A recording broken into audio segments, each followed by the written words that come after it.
Joining me is the political panel, Cameron Milner, former Chief of Staff to Labor leader Bill Shorten, now Director of GXO Strategies, and Michael Costa, former New South Wales Labor Treasurer. Cameron, how bad is this for Anthony Albanese? I should just repeat that he says he denies having rung Alan Joyce directly, but is silent on whether he or his staff rang anyone else.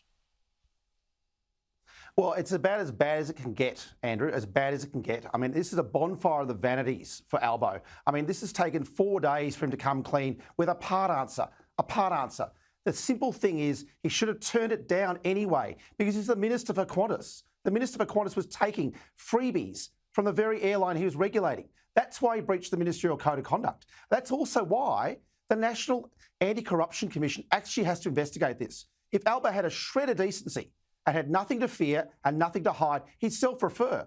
Because this is a complete scandal that a minister responsible for Qantas, which is hardly a popular airline out there, and Alan Joyce, hardly a popular CEO, was taking freebies from him while turning a blind eye to competition and turning a blind eye to all the terrible things that Qantas was doing to its workforce and everything else.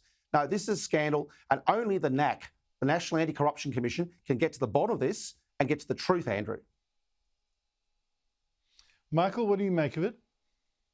Well, I think politically this is absolute dynamite. I think that you've got a Prime Minister that now is in trouble politically, and it will be less popular than his party if the way things are going.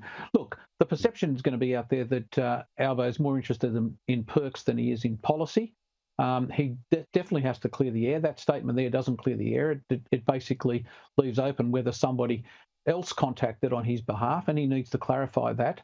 I don't have a problem with upgrades for work purposes. The problem here is the upgrades for private travel, and that's let's not avoid the issue. That's the real issue here. And there's a secondary issue to do with Qantas itself and its operations, and I think that's the purpose of the point of the whole book that has just been released. Qantas has been using an operation to peddle influence, and that needs to be dealt with. How many people are on the chairman's lounge list? They ought to declare it. It's a public company.